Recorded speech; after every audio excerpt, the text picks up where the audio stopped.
Hebreos 13:8 dice así la palabra de Dios. Dice, Jesucristo es el mismo ayer y hoy y por los siglos. Amén. Jesucristo es el mismo ayer y hoy y por los siglos. Bueno, mis hermanos, Dios les bendiga. La semana pasada estuvimos en Marinilla y había ya un muy buen grupo en la iglesia de Marinilla. La iglesia está muy linda, los niños están creciendo y algunos ya están llegando a los 12 años. Así que le dije al pastor Iván que hay que pensar en el trabajo con los jóvenes. Ya los niños crecieron, o algunos están creciendo y ahora son adolescentes. Y ese es un nuevo problema que tiene allí la iglesia. Pero digamos que es un buen problema. Amén, es un buen problema. Pienso, hermanos, que me gustan los problemas, pero me gustan los buenos problemas. Lo que hay que resolver, ¿cierto? Lo que Dios nos está poniendo para resolver. No quiero ser como el rey viejo e insensato al que no le pueden decir nada. Eso lo veíamos del estudio del libro de Eclesiastés en el capítulo 4. Eclesiastés capítulo 4, donde dice allí el verso 13. Eclesiastés 4:13 dice, mejor es el muchacho pobre y sabio que el rey viejo e insensato que no puede ser más avisado. Mejor es el muchacho pobre y sabio que el rey viejo e insensato que no puede ser más avisado. Amén. El problema del rey viejo es que cree que se las sabe todas. No tiene visión para dirigir al pueblo y además no se deja aconsejar consejos que le pueden servir para evitar conflictos. Entonces, ese reino de ese rey viejo e insensato vive en desgracias y vive lleno de problemas, pero yo diría ahí de malos problemas. A mí no me gustan los malos problemas, me gustan los buenos problemas, lo que hay que resolver, lo que Dios le pone a uno, como decía el grupo de jóvenes ahora. Los buenos problemas son los que Dios va poniendo en el camino y que tenemos que solucionar.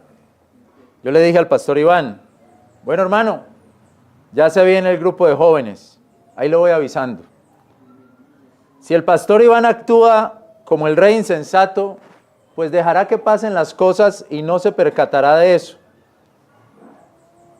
Pero si actúa como el joven prudente, sabrá que se viene ahora este tiempo con los jóvenes. Hay gente, hermanos, que solo vive solucionando los problemas del pasado y no piensa en lo que se viene para un futuro. Amén. Hace poco me dijeron de un administrador. Él está ahí en ese puesto para resolver los problemas de que vienen de atrás. Me dijeron así de un administrador. Él está ahí en ese puesto para resolver los problemas que vienen de atrás. Y otro muchacho que estaba ahí me dijo, pues mal hecho, porque uno no está administrando solamente para resolver los problemas viejos. Uno necesita pensar lo que se viene en un futuro. Y yo creo que este hombre que está administrando sí ha pensado, no le puedo decir quién es, pero sí ha pensado en el futuro. Entonces digamos que esa situación de los jóvenes en Marinilla, o del grupo de caballeros aquí en Copacabana, o de las misiones que tiene Copacabana, o de nuestro compañerismo en el resto del país, esos son buenos problemas, buenos problemas. Por ejemplo, también el pastor Iván está visitando el pueblo de Guarne. Pues en Guarne hay unas personas que asisten a la iglesia de Marinilla y parece que pronto se bautizará alguien de allá mismo de Guarne. Y yo le doy gloria a Dios por eso. Le doy gloria a Dios por ese trabajo. Me parece que el pastor Iván es una gran bendición. Amén. Y yo no puedo decir que lo he escuchado quejándose o que haya una queja ni alguna palabra contra este ministerio.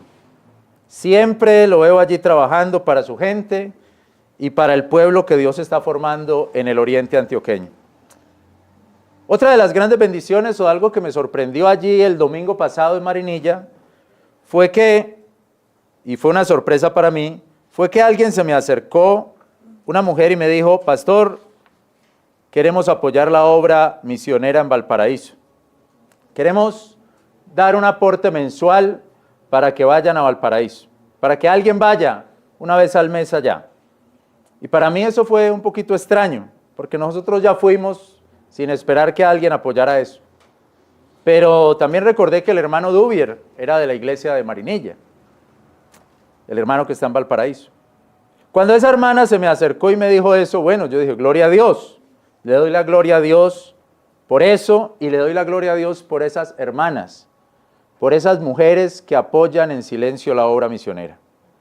Muchas veces ellas no hablan, no dicen, solamente se acercan y dicen, pastor, yo quiero apoyar. Y no está todo el mundo sabiendo quién está apoyando, ellas en silencio van y dicen, yo quiero poner, yo quiero apoyar la obra. Eso es todo. Y eso, hermano, es una cosa especial y le doy la gloria a Dios por esas mujeres valientes que aman las misiones. ¿Cuántas obras han empezado por el apoyo misionero de una mujer? O porque esa mujer presta su casa para empezar una obra. Así lo vemos, por ejemplo, también, o algo similar, en el libro de los Actos de los Apóstoles, en el capítulo 12, el verso 11. Actos de los Apóstoles, capítulo 12, el versículo 11. Amén. Actos 12, verso 11 y 12. Entonces Pedro, volviendo en sí, dijo, ahora entiendo verdaderamente que el Señor ha enviado su ángel y me ha librado de la mano de Herodes y de toda la expectación del pueblo de los judíos. Y habiendo considerado, llegó a casa de María, la madre de Juan, el que tenía por sobrenombre Marcos, donde muchos estaban congregados y orando.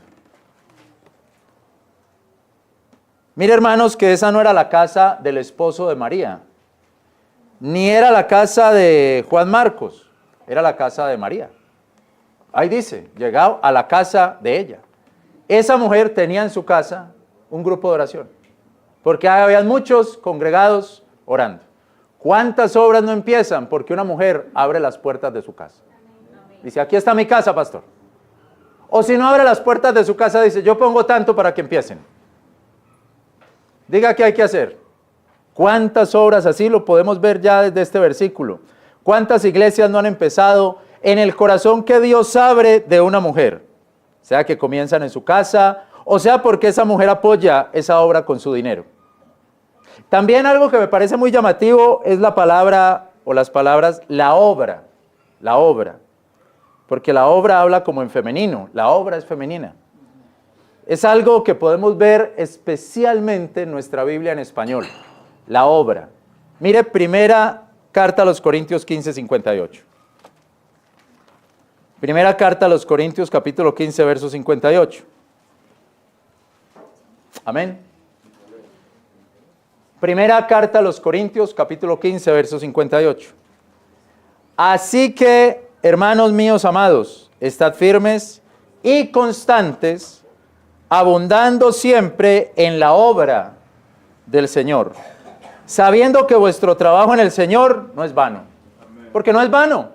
Trabajar en la obra de Dios no es vanidad. Trabajar en la obra de Dios no es pasajero, ni es por cualquier cosa, es porque eso no es vanidad. Tiene un gran valor trabajar en la obra de Dios. La obra de Dios tiene un gran valor. La obra de Dios no es vanidad, tiene un gran valor. Y ahí dice, abundando siempre en la obra del Señor. Usted puede ver mucho eso. Y como digo, se nota más en nuestra Biblia en español. La obra. No solo el trabajo, la obra. Como si lo comparara con lo femenino. La iglesia. La iglesia. La iglesia. La esposa del Cordero, la desposada. La iglesia. En varios pasajes de la Escritura podemos notar la relación de Dios con su pueblo.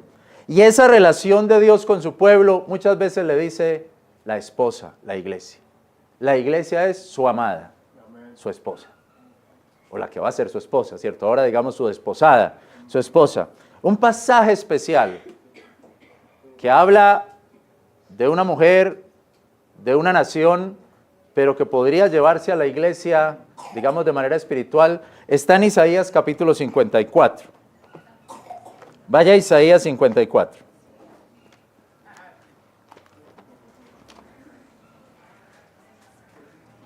Isaías capítulo 54.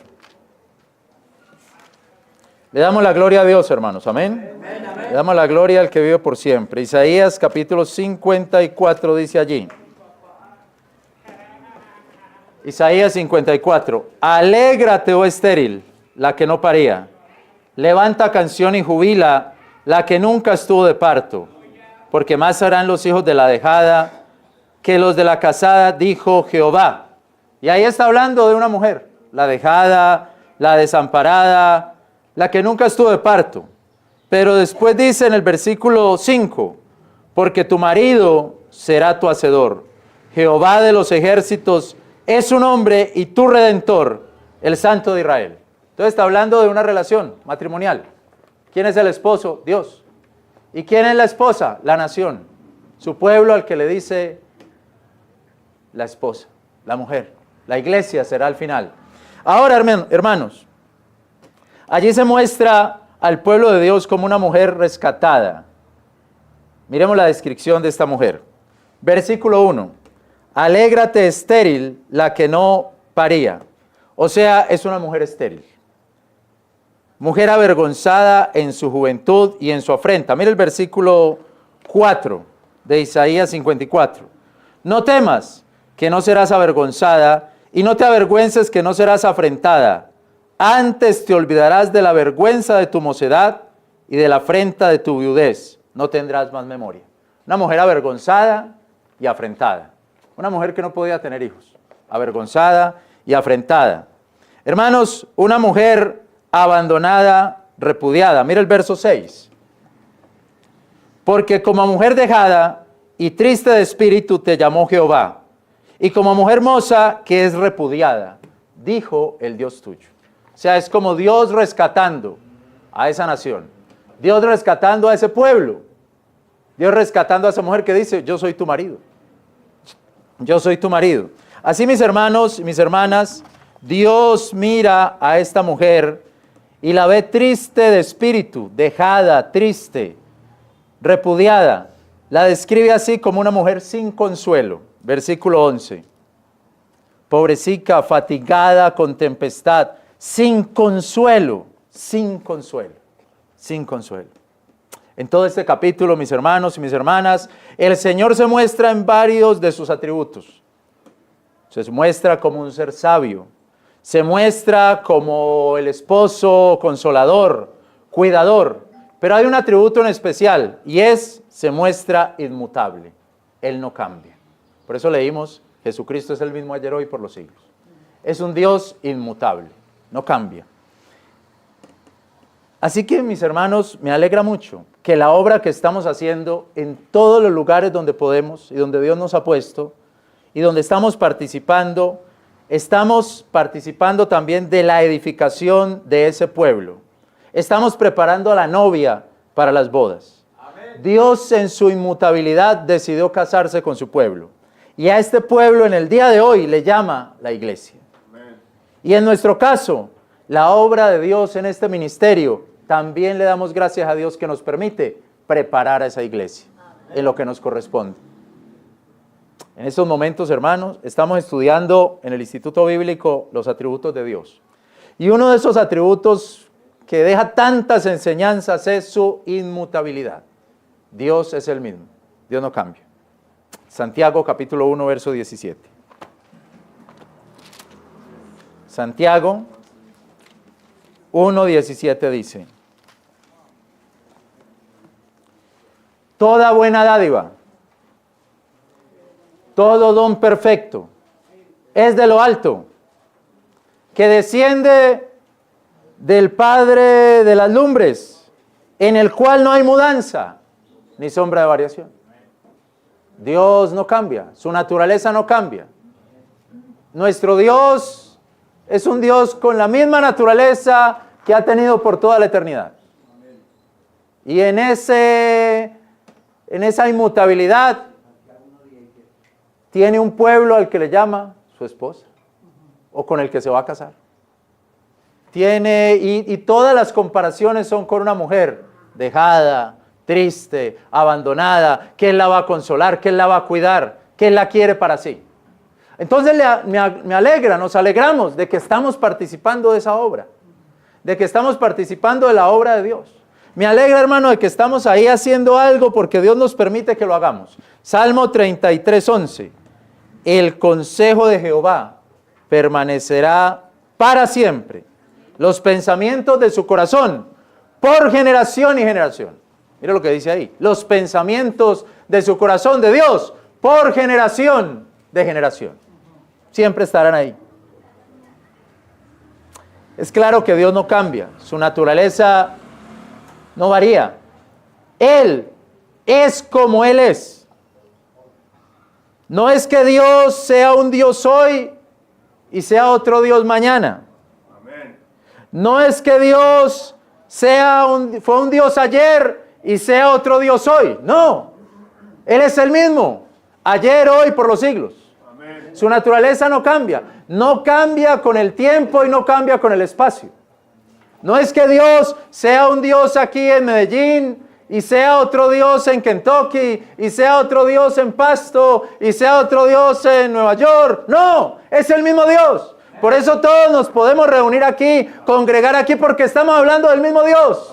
El Dios de aquí es el Dios de allá, es el Dios de Bogotá, de cualquier parte, es el mismo Dios. Por eso nos reunimos y alabamos al mismo Dios. Y aunque usted hoy esté aquí y el jueves está en Miami, ahí está el mismo Dios. Amén, ahí está el mismo Dios. Ahí está Él con usted diciéndole, aquí estoy. Lo que escuchaste allá, también lo puedes escuchar aquí. El mismo Dios que estaba allá, es el Dios que está aquí contigo. Amén. Y le damos la gloria a Dios por ser así, por su inmutabilidad. La naturaleza de Dios es permanente. Pero el hecho, hermanos, de que Dios no cambie, no significa que sea un ser estático, quieto o inactivo.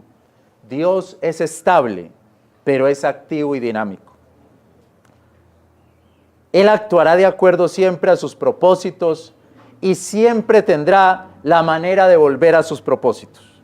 Así, por ejemplo, en el pasaje de Isaías 54, vaya a Isaías 54, así, por ejemplo, en el pasaje de Isaías, lo vemos a ese Dios que no cambia. Mire Isaías 54.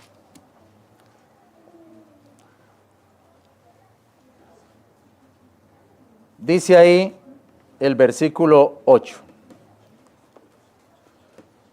Con un poco de ira escondí mi rostro de ti por un momento, mas con misericordia eterna habré misericordia de ti, dijo tu Redentor Jehová.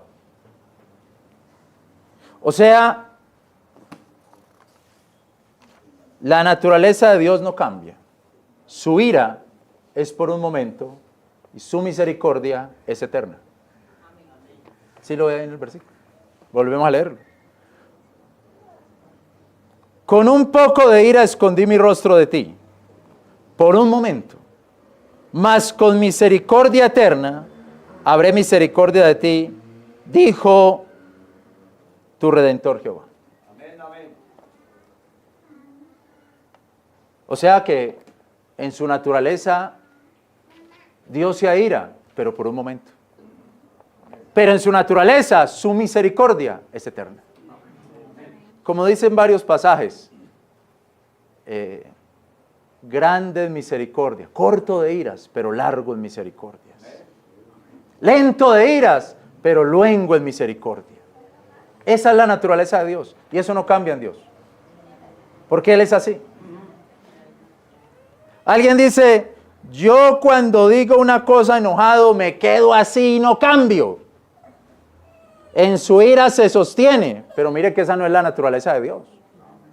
Esa no es la naturaleza de Dios. La ira es por un momento y la misericordia es eterna. Es decir, Dios puede pasar de la ira a la misericordia porque su naturaleza no cambia, porque Él es lento para la ira y grande en misericordia. Su ira por un momento y su misericordia eterna. Gloria sea ese Dios misericordioso. Le doy alabanza a ese Dios que me sostiene en su misericordia y magnifico la misericordia de Dios. Mucha gente siente ira como si le ardiera el corazón. Les palpitan las sienes y le duele el cuello cuando sienten ira. Les arde el corazón, les empieza a salir unas venas aquí, les palpitan las sienes y les duele el cuello. Cuando sienten que alguien les hizo algo injusto, que no los tuvo en cuenta, que no los valoró lo suficiente o que les hizo daño, entonces cuando ven a esa persona se les empieza a acelerar el corazón, les empiezan a palpitar las sienes y les empieza a doler el cuello y se quedan con esa ira constantemente y constantemente. Pero Dios no es así. Su ira no es permanente contra su iglesia o contra su obra. Él es corto, Él es lento para la ira, pero grande en misericordia. Hermanos, hay gente que por cosas muy sencillas se airan. Por cosas que no merecen se airan. Por ejemplo, si les preguntan su procedencia. ¿Usted de dónde es? Un ejemplo de esto, un ejemplo que me tocó. Una mujer de Bogotá que estaba viviendo en Medellín, llevó su perro al veterinario. El veterinario, un señor de acá de Robledo, de Belén, de acá. Entonces, mientras le decía al veterinario la enfermedad del perro, con su acento bogotano, el veterinario se quedó mirándola y le dice, ¿usted es de Bogotá? Y ella se queda mirándolo y le dice, ¿y qué? Atiéndame el perro. O me voy de aquí. ¿Para qué me pregunta de dónde soy? Atiéndame el perro. Y se fue más bien. A lo mejor él iba a decir mi mamá era de Bogotá o cualquier otra cosa, le iba a decir nada. Le dio ira de que el hombre ahí mismo le usted es de Bogotá. Yo vengo a que me atienda el perro, yo no vengo a que me pregunte de dónde soy. Y entonces me dice, y no lo volví a llevar allá. Y veo a ese señor y me da una ira. Y dice, me da una ira. Pero, qué cosa tan sencilla, no le veo problema. Le hubiera dicho, sí, soy de allá y ya. Eso es todo. Pero eres constante en su ira. Tan constante que dejó de llevar al perro a ese veterinario. Por esa pequeña cosa. Por ese detalle. Hermanos, Dios dice, yo soy lento de la ira y amplio en perdonar. Al fin y al cabo, son mis hijos, son mi creación y yo les daré herencia. Y aunque Dios se enojó y castigó, este texto muestra que Él no cambia en su misericordia, en su concierto y en su promesa. Mira el versículo 9 de Isaías 54. Porque esto me será como las aguas de Noé, que juré que nunca más las aguas de Noé pasarían sobre la tierra. Así también juré que no me enojaré más contra ti, ni te reñiré. Mire, no cambia. Juré que esto va a ser como las aguas de Noé. A mi pueblo, a mi iglesia, la voy a bendecir. La voy a bendecir. Ahora mire el versículo 10. Porque los montes se moverán y los collados temblarán, mas mi misericordia no se apartará de ti, ni el concierto de mi paz vacilará, dijo Jehová, el que ha misericordia de ti. Él siempre está ahí, Dios no cambia, permanece. Son dos versos claros que nos dicen Dios no cambia. Puede que Dios se enoje, que nos castigue, que se aleje por un momento, pero Él volverá, abrirá sus brazos en su misericordia. Amén. Hermanos, yo me apego a la misericordia de Dios. Yo magnifico su eterna misericordia. Yo no estoy siempre hablando de la ira de Dios o de su ira sobre mi vida. En esta pequeña porción de la palabra de Dios o en esta pequeña porción de este mensaje, Dios nos dice que su misericordia es eterna. Y yo magnifico la eternidad de Dios en su misericordia. Ahora Dios nos permite servirle aquí en Copacabana, en Marinilla, en Barbosa, en Montenegro, en el Amazonas, donde Dios nos ponga. Ahí tenemos que estar magnificando, levantando la misericordia de Dios, porque es eterna su misericordia. Amén. Porque es grandiosa su misericordia. Porque Él no cambia, eso que Él ha dicho así es. No entiendo, hermano, cómo espiritualizar lo que sigue, no entiendo. Yo sé que tiene que ver con Israel también, pero de alguna manera llega a la iglesia. Pero no sé cómo. Pero mire lo que dice después. Versículo 11. Pobrecita, fatigada con tempestad y consuelo, aquí que yo acimentaré tus piedras, sobre carbúnculo y sobre zafiros te fundaré. ¡Wow! Tus ventanas pondré de piedras preciosas y tus puertas de piedra de carbúnculo y todo tu término de piedras de codicia. ¿Cómo será eso? ¿Cómo será eso? Y todos tus hijos serán enseñados de Jehová y multiplicará la paz de tus hijos. ¿Cómo será eso? Con justicia serás adornada, estarás lejos de opresión, porque no la temerás, y de temor, porque no se acercará a ti. Vas a estar lejos de opresión y vas a estar lejos de temor. 15. Si alguno conspirare contra ti, será sin mí. El que contra ti conspirare, delante de ti caerá. ¿Cómo será eso? 16. He aquí que yo crié al herrero que sopla las ascuas de fuego y que saca la herramienta para su obra, y yo creé al destruidor para destruir. Toda herramienta que fuere fabricada contra ti no prosperará. Y a toda lengua que se levantare contra ti en juicio, condenarás. Esta es la heredad de los siervos de Jehová. Uy, qué tremendo eso. Esta es la heredad de los siervos de Jehová. Y su justicia de por mí, dijo Jehová. Hermanos, yo no sé cómo aplicar esto ni espiritualizar. Me queda muy difícil, es complicado. Pero lo que sé que dice ahí es: Dios nos afirmará. Dios nos fundará. Dios nos consolará. Dios nos edificará. No habrá opresión, nos librará de la opresión, nos librará del miedo. Y aun si se levantaran contra nosotros, Él peleará con nosotros, peleará por nosotros, nos cuidará. Y aun la lengua que empieza a destruirnos, Él también dice, se callará. Qué bendición tan grande, mis hermanos, poder participar de la obra de Dios. Amén. Qué bendición tan grande estar trabajando en la obra de Dios. El trabajo en la obra no es vano, porque hay un Dios que está consolando, fortaleciendo, cuidando, prosperando, protegiendo, que es magnífico y grandioso en misericordia y es lento para la ira.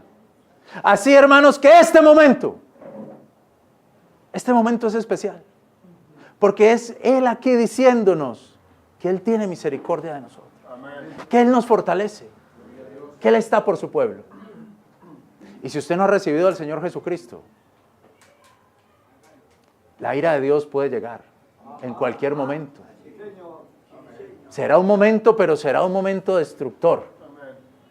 Aférrese a la misericordia.